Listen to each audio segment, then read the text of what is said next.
Sirojiddin O'shining Badul Amoli asarini davom etkazyapmiz. Mana 6-bayt. Zotiy va fe'liy sifatlar bayoni.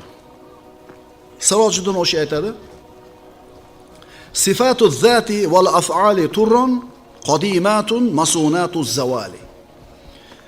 Zotiy va fe'liy sifatlarining barchasi qadimdir va zavoldan saqlangandir.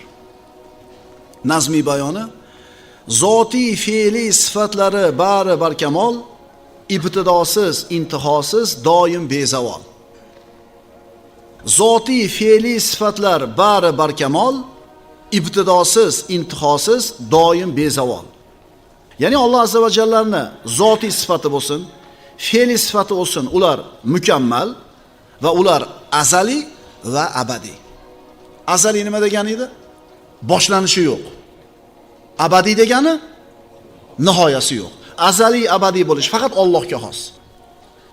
Alloh azza va jallaning zotiy va fe'liy sifatlarining hammasi ibtidosiz azaliy va intihosiz abadiy sifatlar bo'lib, ular hech qachon zavolga yuz tutmaydi.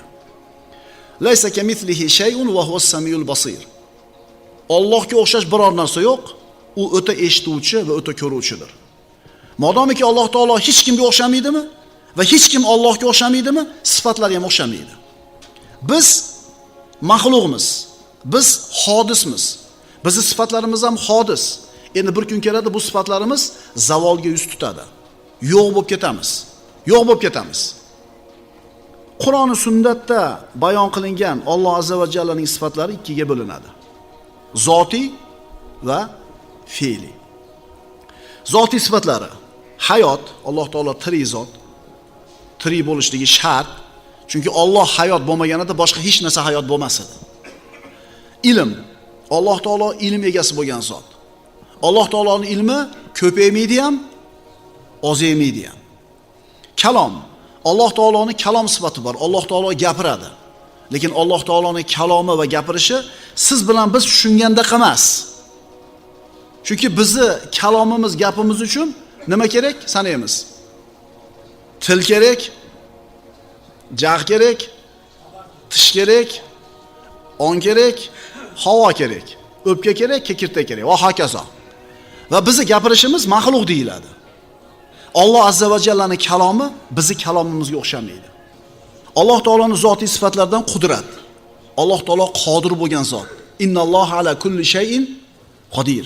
Alloh har narsaga qodir, lekin qudrati bizni qudratimizda emas. Bizni qudratimizga mana narsalar kerak. O'sha mana narsalardan bittasi bo'lmay qolsa o'tirar, men svet yo'q bo'lsa o'tiradi-yu ustalar. Men xabarni yetkazib qo'yaman dedingiz. Tappa batareyasi o'tirib qoldi. Ana sizning qudratingiz nimaga bog'liq edi? Bizning qudratimiz va maxluqlarning qudrati nimalargadir bog'liq bo'ladi. Ammo Alloh taoloning qudrati hech narsaga bog'liq emas. Alloh taolo eshitadi, zotiy sifati. Alloh taoloning eshitishi bizning eshitishimizda emas.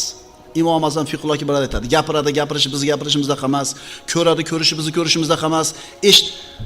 Hamma qilsangiz bo'ldi, to'sdida ko'rmaysizda siz, to'g'rimi? Devorning orqasiga o'tib olsa bo'ldi-da, ko'rmaysizda.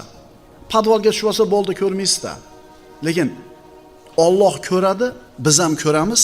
Bu so'zni aytilishiga o'xshaydi, lekin haqiqati umuman o'xshamaydi. Burgut ham ko'radi. Biz ham ko'ramiz. Aytilishiga bir xil, ko'rishi bir xilmi? Alloh taolo eshitadi, eshitishi bizni eshitishimizda emas, ko'radi, ko'rishi bizni ko'rishimizda emas. Alloh xohlaydi. Iroda sifati bor.